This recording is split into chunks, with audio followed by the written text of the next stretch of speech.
Hey everyone, this is Erica Sabo. Welcome to another episode of Mind Bit.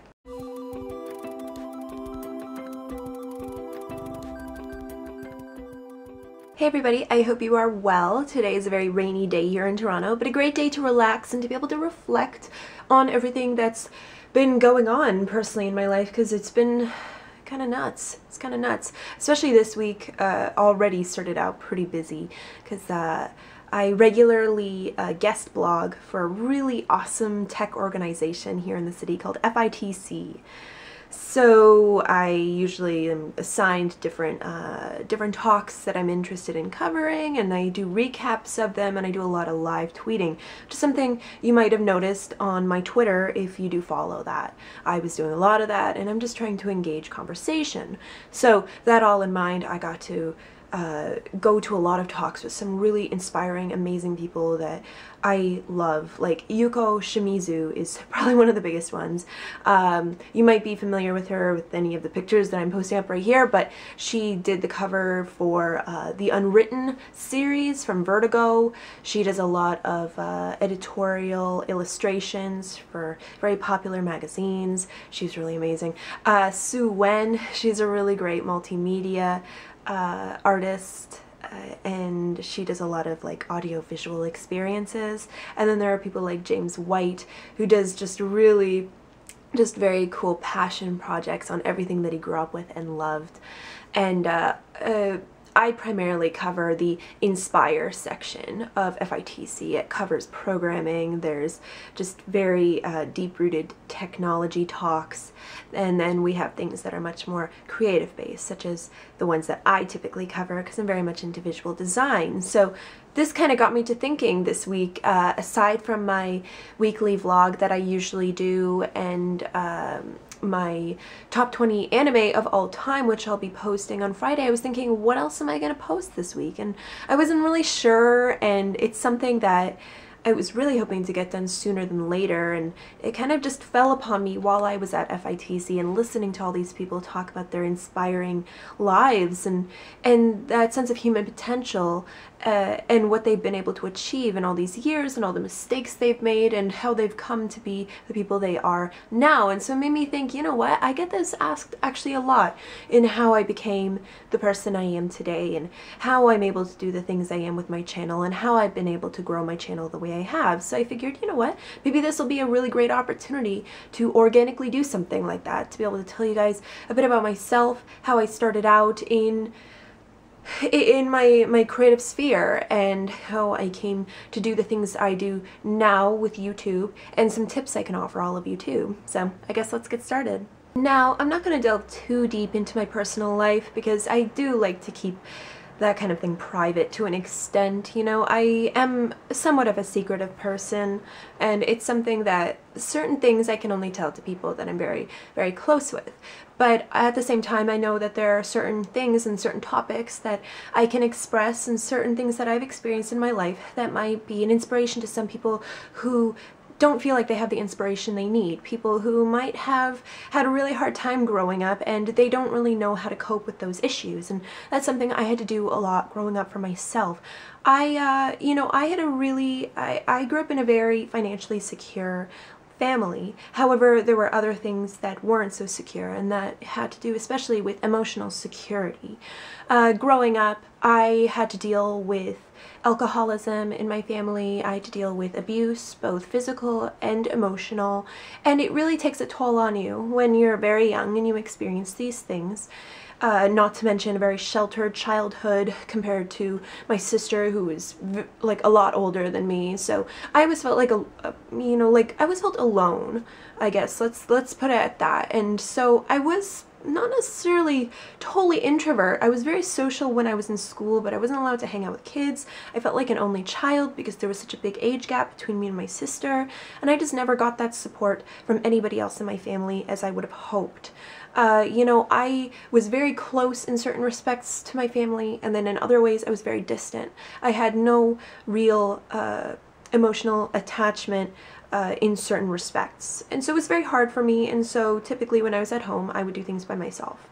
And that's kind of where video games came into play. That's kind of where drawing came into play, and so many other things. Music, you know, I would do things alone a lot, and I would need to occupy my time in some way or another, and video games were my escape. And sometimes, you know, people like to put a negative connotation on escapism, but I would like to say that it is a sort of antidote in a way. For me, it was. It was very much an antidote for my loneliness. And it was something that I could rely on, and something that could take me into a whole other world and let me absorb the creativity and use it as my own in some other form of thing I would do, particularly in art or in poetry or writing. That's something that I would soak in, and that's something that I really appreciate about James White in particular, who I was talking about earlier for FITC Toronto 2014 that I was attending, was that he soaked in all of his passions, whether that had to do with comics, retro video games, wrestling, all these things, and he incorporates it into his art today. And that's part of why I incorporate gaming into my career today. It's something that's been very important to me and something I've always wanted to be able to do. Now, I think I probably got this from my mom, but I've always been a very ambitious person.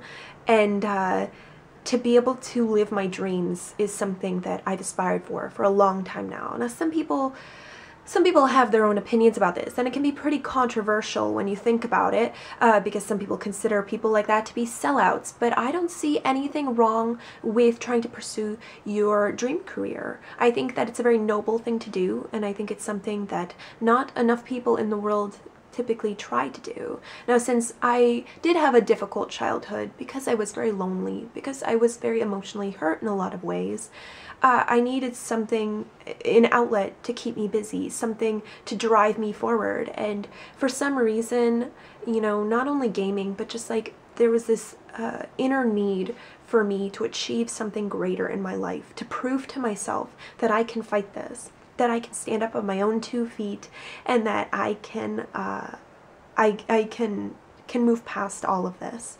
You know, at the same time, I'll always reflect back on those memories, and because I'm a very nostalgic person, because I'm a very, I like to relish the past very much so, because I wouldn't be the person I am today without those experiences.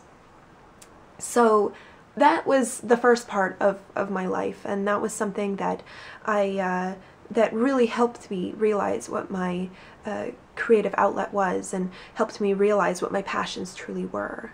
So after that, I would like to call this phase 2 in my life, because this was the point where I got to experience a lot more human interaction. I mean, I did before in school, but this was when I was starting to be able to hang out with people. I didn't really get to start hanging out with friends from school until I was about 14, and even then it was one of those things where my parents would be like, okay, you can go hang out with your friend for 2 hours and then we're gonna go pick you up, and that's just the way it was, and it was very tough, because all I ever wanted to do was just hang out with my friends.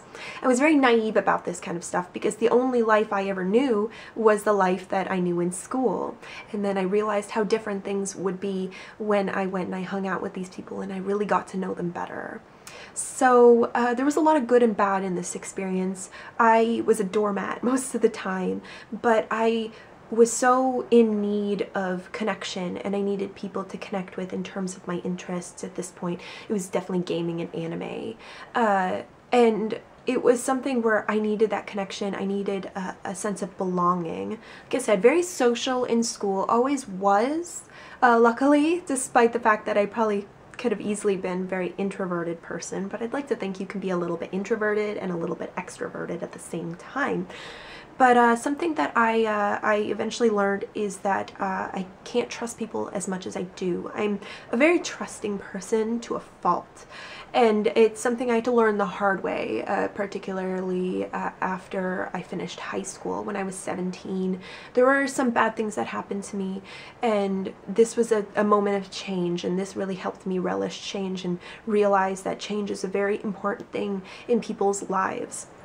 So in addition to feeling very used from past best friends, I had to deal with assault actually as well, and that's something that that really opened my eyes, and it made me realize that human nature isn't always very kind. It's not very kind, and people can be very selfish, and they can use other people for their own needs. It sucks when you have to learn that kind of stuff the hard way, and I do get emotional talking about it. You know, I feel like my voice is trembling because it's not easy. It's not easy at all. Establishing connections with people can be very difficult, especially if you don't know what those people's intentions are. Right, so that was something I learned, but after that assault from a friend, mind you, which made things even worse, then I did what I had to do, and I made a big change in my life. I applied to university in Toronto, and I moved. I moved from the US to Canada, and I started a whole new life, and I was lonely as hell. You know, I had to deal with a boyfriend at the time who had no trust in me, who had no faith in my dreams or anything like that. Eventually broke up with him, and I was alone. I was so alone, still living with my family at this point in Pickering, Ontario, going to school and not really sure if school was my thing, and I was just alone and I needed answers, but I knew that this was a big step in my life that I needed to take. So yeah, that was phase 2, and it was a very tough time. It was a very tough time, but it once again kind of helped me build up my ambitions that much more. So from there we go into phase 3, and this was a point where after being in university for a year for journalism, mind you too, I realized, you know what, I already had a very good idea of what I wanted to do. I was already delving a lot into blogging on different outlets and different magazines at the time. I was focusing on all different aspects of entertainment and travel and arts and culture and things like that. I wasn't really delving as much into video games because I held it as a very sacred place, same with anime as well.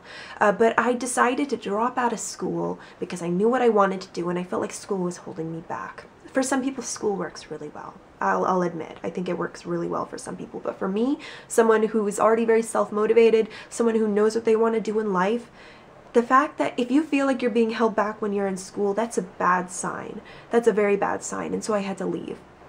I had some bouts with my family about that, which at this point I still have some issues with. I still have problems with my family, just as I did when I was younger. But I went and I did what I had to do, and I started you know, dating someone else at that point, Brad. I started working retail, my first retail job, play and trade video games, where I could really delve into video games. I decided to write solely about video games at the time, and I moved out from my parents' place. I made one of the biggest, scariest decisions of my life, and that was to actually leave. And things were still very sheltered environment, very destructive environment to certain respects.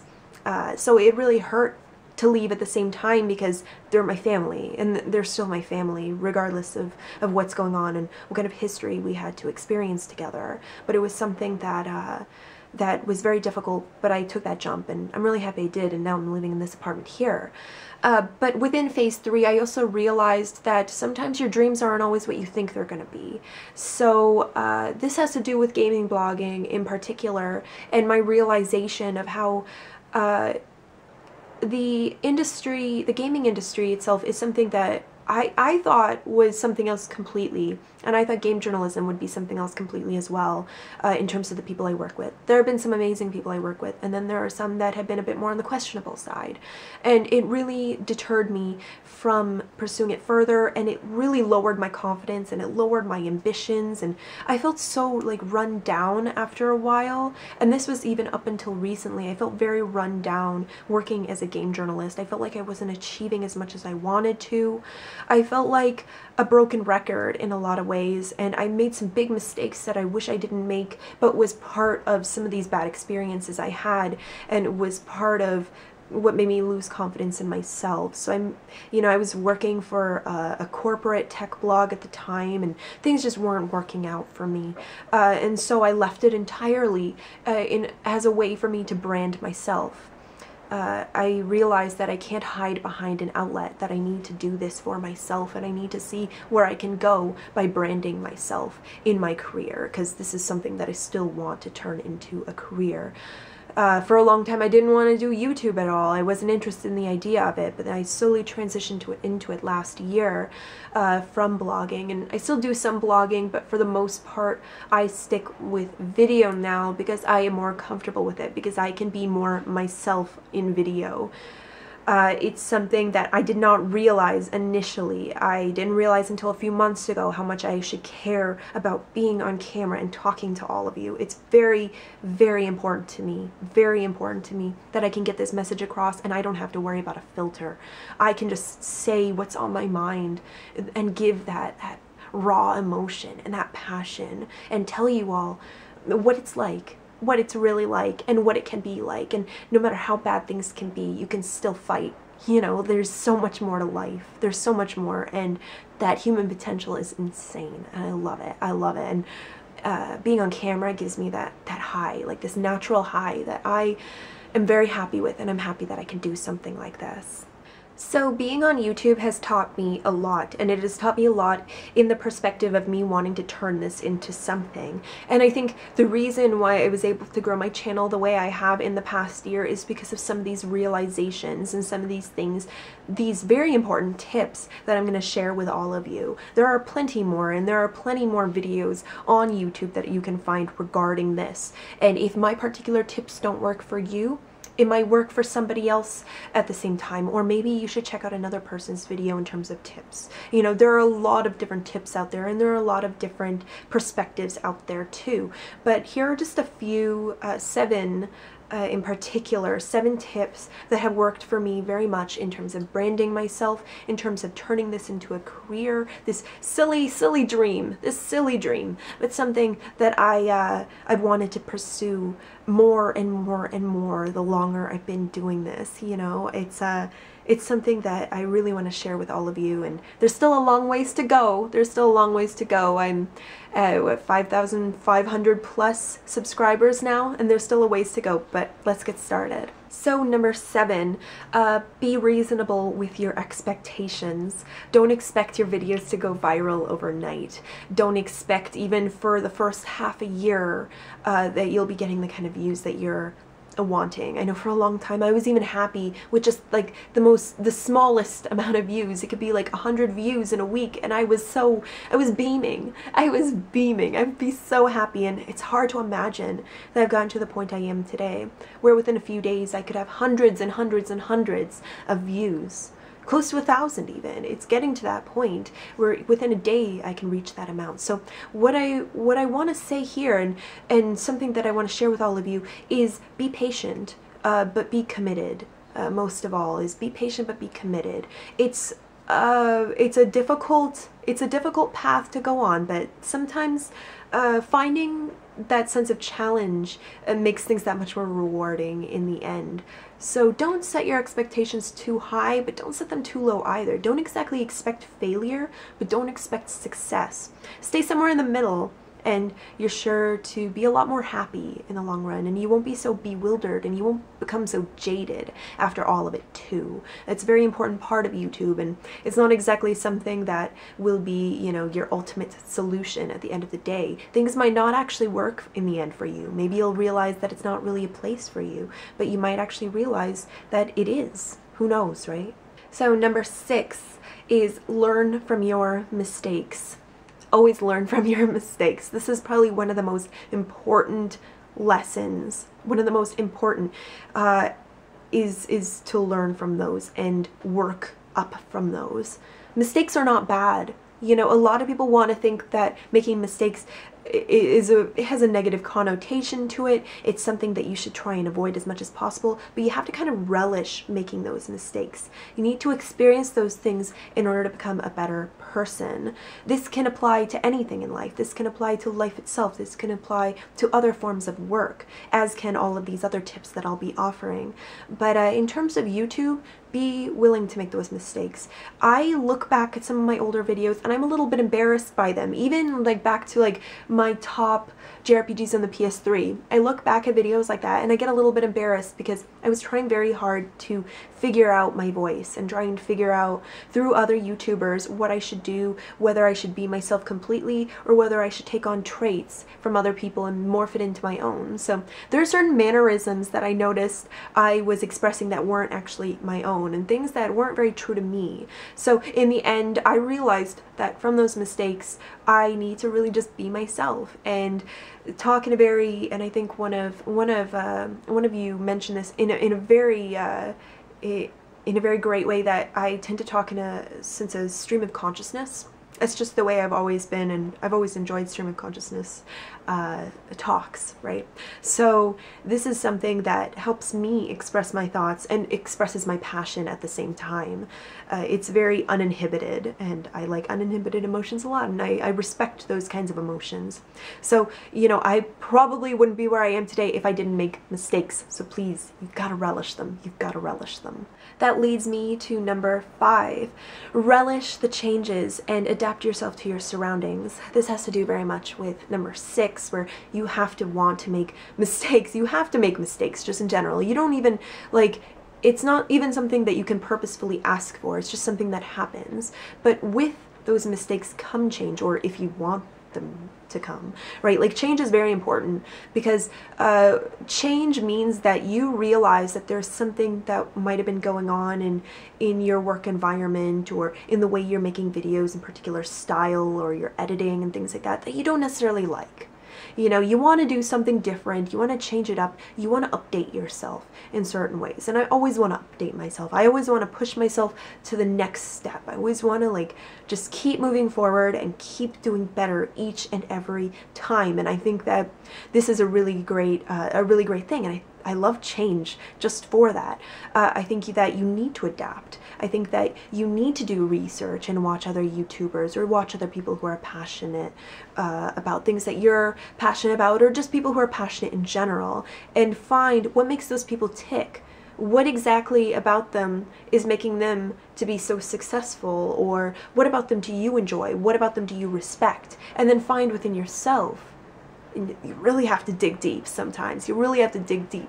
It can be one of the most challenging things ever. But to be able to find that within you is like a sense of therapy, right? If you can find that within you, you'll become that much happier of a person. So please, relish change, relish mistakes, adapt, and keep on going. Keep on having fun. Make things interesting. Create variety in your life. So number 4 is find good in all of your experiences. It's there's always a lesson to learn, always a lesson to learn. It's no matter how bad things might seem, no matter how much it might suck having trolls on your channel, sometimes those negative experiences will make you into a stronger person. Even if you're dealing with, like, personal issues in your life and you need to work, you need to find that that sense of closure within yourself, right? You need to find what makes me tick. What can I do to fight past this? What can I do to improve myself? You know, so through those, you learn so much. You learn so much, good and bad. You need to really appreciate both sides of the spectrum, because the moment that you start thinking, well, why are these people hurting me? Why am I feeling this way? Your confidence, your self-esteem just goes down the drain. It goes down the drain, and it gets really, really hard to continue pursuing your passions when you become that discouraged.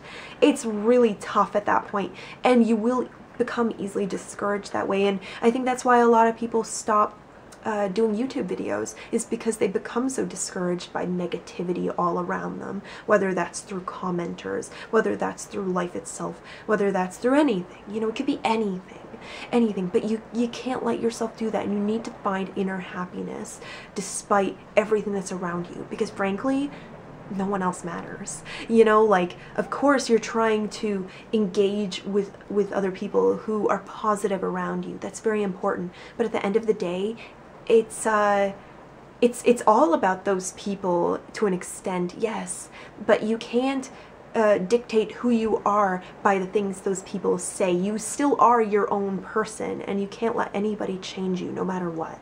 Number 3 is get involved and be kind. Now, one thing I've noticed with some YouTubers is that they post videos and videos upon videos, but they still don't get the views they do, and they get really discouraged. I've met a lot of people in the past like this, and they're like, what am I doing wrong? What am I doing wrong? And I think the biggest problem is that you're not reaching out, and you need to genuinely want to reach out. One thing that has always been a pet peeve for me is when people come to my channel and like, oh, so if you subscribe to me, I'll subscribe to you. Personally, you might notice this on my channel, but anytime anyone tells me this, I usually tell them that I make my own choices and I can decide for myself whether or not I want to subscribe to your channel. We don't need to do favors for each other. I don't believe in that, and I find it almost insincere in a sense. I find that to be very self-centered, let's say, in that those people are looking out for themselves. However, one of the most important things about being on YouTube is engaging with other people and having conversations with other people. Now, I don't get to watch videos as much as I used to, but I still try and comment, and I still try and engage and have conversations, whether that's on YouTube or Twitter or Facebook. It's very important for me to do something like that, and it's very important for you to sincerely go on other people's channels, watch their videos, and find interests and actually make friends. You know, like, even if they're just internet friends, you're still making friends. And it's still find things that you like about them, because it makes people feel really good when you can really like look into their work and actually give them a proper critique or a proper sense of praise. You know, it's very important that you make people feel important. People want to be important, you know, and there are certain things about everybody that's very special, and I think everybody needs to hear those kinds of things. So it's one of those things where reach out, go on Twitter, go on YouTube, and actually just watch people's videos. Don't ask for anything in return. Just give them your insights. You meet a lot of people that way, and you meet a lot of really interesting people that way. And by not setting expectations for yourself and what you feel like you deserve, and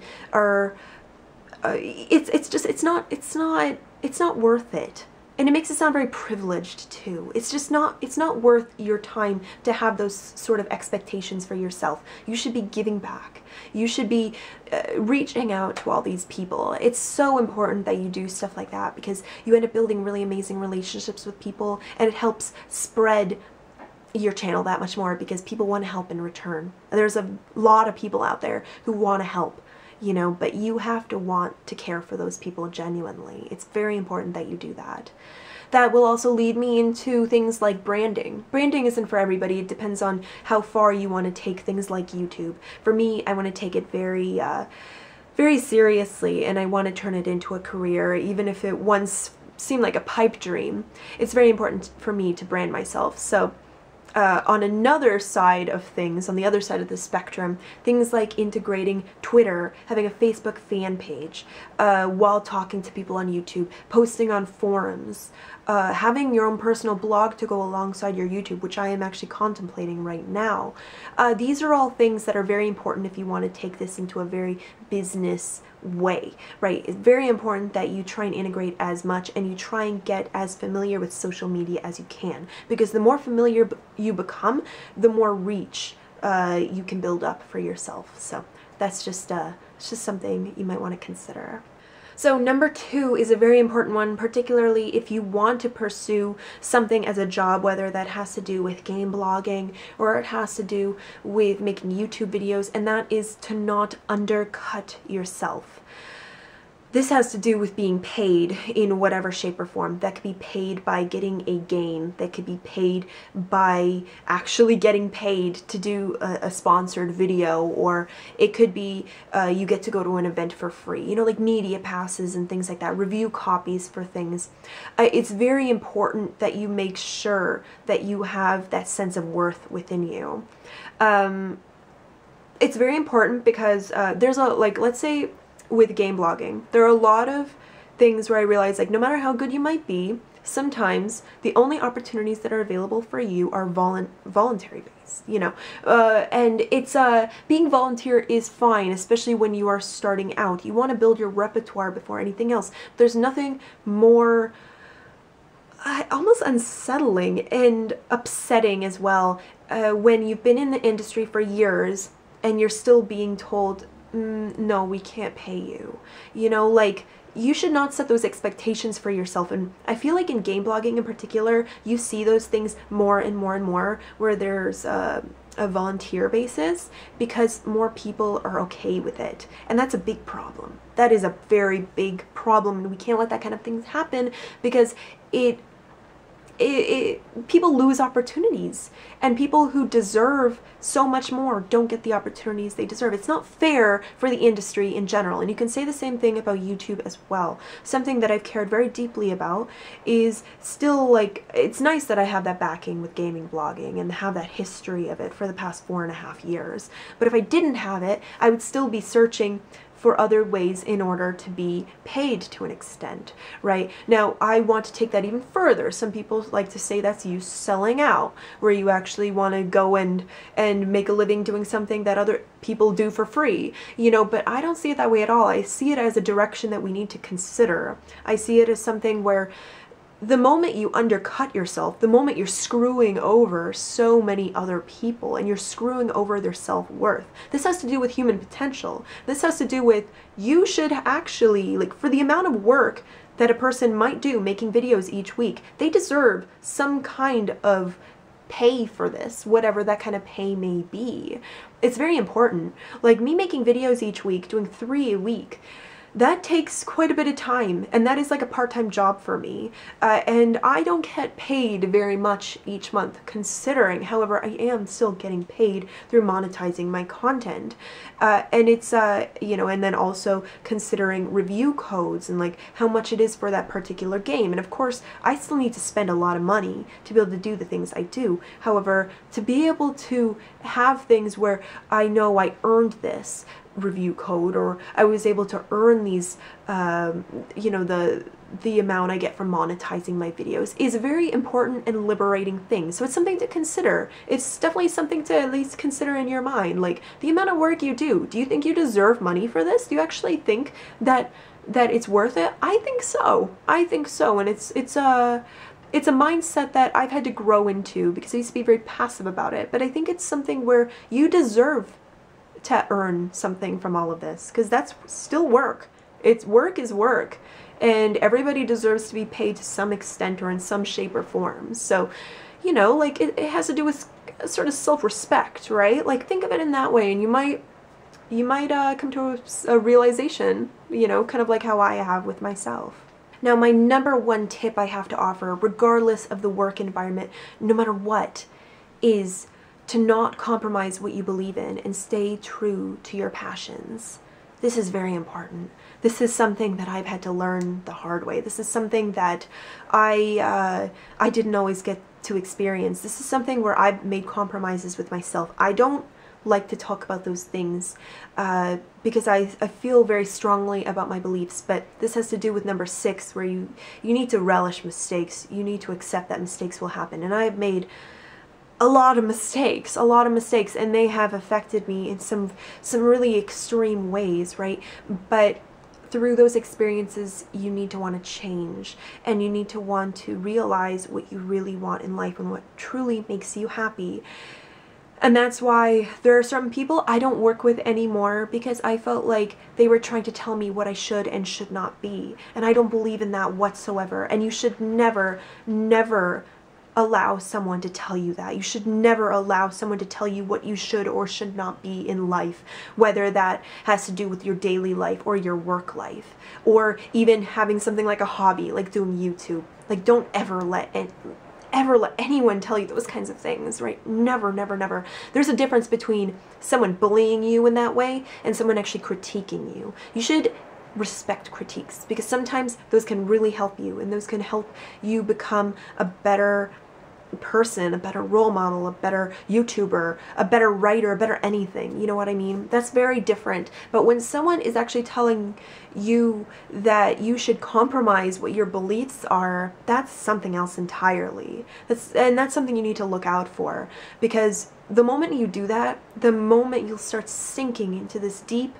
almost like a depression, you know, and depression is something I've had to deal with all my life, so, and I'm a very emotional person too, so it's very easy for me to sink down to those depths, but that's something that, you know, some people don't experience nearly as much. Some people who experience it even more. Some people who experience it to that same degree, right? But it's something that you can't allow happen because your happiness should be first. You should be doing what you believe in. You should be doing what feels right for you, and you will have a happier life that way. You'll have a happier, healthier life that way. It's very important. And on YouTube, I don't know where I'd be if I didn't have these kinds of mindsets and I didn't have all of these tips to fall back on and realize and grow from, right? Like, I wouldn't be the person I am right now on camera talking to all of you if I didn't get to experience every single one of those things. And if I don't know. I have no idea where I would be. I have no idea, but I'm so happy that I was able to get to where I am today thanks to those tips. So I really hope that helped all of you and that gave you maybe a bit more of an idea or a little window, a peek at what it was like for me growing up and where I've come since then and how I've gotten there and tips that I've learned from that I'd like to pass on to all of you. You know, these are only some of many, many, many, many tips out there, so I highly recommend you check out more YouTube videos on this kind of stuff because it's very important and can be very inspiring to some people. I don't want any of you to ever feel discouraged. I don't want any of you to ever feel jaded or feel upset or feel depressed because of the thing that you want to love. You should never feel that way, and you should never allow people to tell you those kinds of things. You should just be yourself and be true to who you are and just do what you want to do, but expect and relish change and understand that mistakes will happen and there's nothing you can really do about that. They just happen, right? It's a part of life, and it's something that can really help a person mature and grow up. So these are just some things that I learned and some things that I care very deeply about. I care very, very deeply about. And I really hope it's been able to help you or inspire you in some way as well. So I really hope you enjoyed this video. If there are any tips that you'd like to offer, if there's anything you'd like to express regarding this video, please feel free to leave your comments below and let me know what you think. And I really hope I could have touched some of you, and I really hope that I could have helped some of you emotionally and maybe offered you some more insight or more encouragement on what you're doing in your life, whatever those things may be. Life isn't always easy, but don't ever forget that there are so many other people who can empathize, who can understand how you feel and understand that there are hardships in life that you just have to fight past, and you need to find your own way of doing so in a healthy manner. It's so important. So I really hope I was able to help some of you out here, and I hope you check out more of my videos soon. Like I said, I'll have part 2 of my top 20 anime of all time coming up this Friday, and I'll have a weekly vlog coming up this Sunday as well. So I hope you all have a great week, and I'll see you all soon. Okay, peace.